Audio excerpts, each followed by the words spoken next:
Hello, this is Barbara here, your favorite longtime professional home care personal support worker, union steward, and certified member and co-chair of a joint health and safety committee. I've said before, when I make these, they are based on tips, tricks, tools of the trade. Sometimes I'm sharing general information, and other times it will be surrounding an incident that has happened on the job, and this is one of those times. I will be wearing my health and safety hat today. This particular incident is a critical injury I was called in to investigate last week. Now, to make things easier, I have whipped out my Bible, the Ontario Health and Safety Act and Regulations, and I will read to you from it a critical injury. I pretty much know it off the top of my head, but I don't want to stumble over my words, so here we go.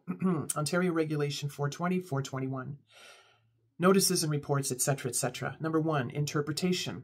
For the purposes of the Act and Regulations, critically injured means an injury of a serious nature that A, places a life in jeopardy, B, produces unconsciousness, C, produces a substantial loss of blood, D, involves the fracture of an arm or a leg, but not a finger or toe, E, involves the amputation of a leg, arm, hand, or foot, but not a finger or toe, F, consists of burns to a major portion of the body, or G, causes the loss of sight in an eye. This critical injury investigation surrounds an incident that resulted in the breaking of a hip. What happens is we receive notification of the critical injury with the report that has been filled out. I, as the employee co-chair, team up with the employer co-chair, and we go and investigate. We take measurements, photos, evidence from any of the people there who may have witnessed it, and we compile a report, which we send to the Ministry of Labour.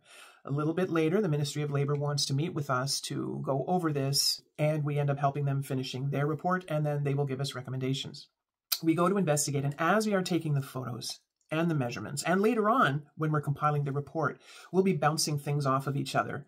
We are trying to piece together what it was that happened. Yes, we have the report saying what it was, but once we're there and we're taking photos and we're seeing the space, we can have a better idea. And then we compile our report noting what occurred, what went wrong, and remedies to prevent it from happening again. In this case, policies and procedures were not followed, the care plan was not followed, and the worker was rushing.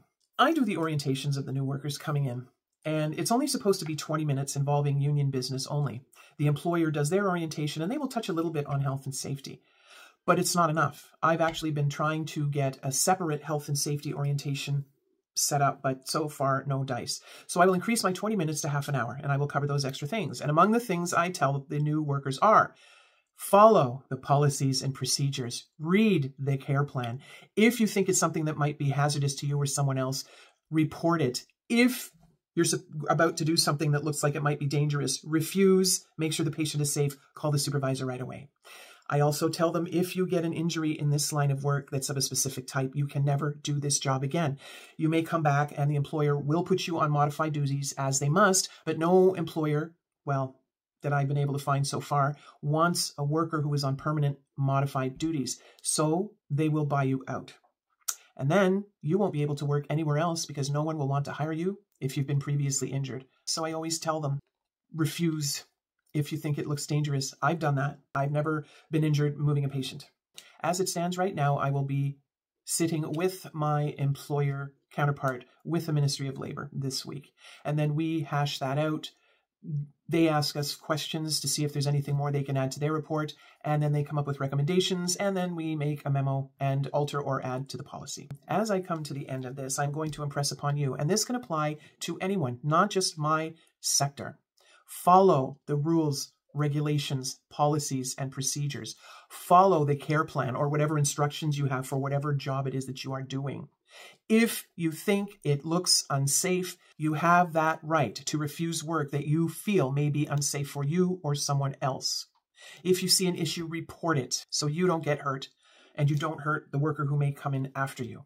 And that is it for this one. I would like you all to stay healthy, stay safe, stay informed, and I'll see you on the flip side.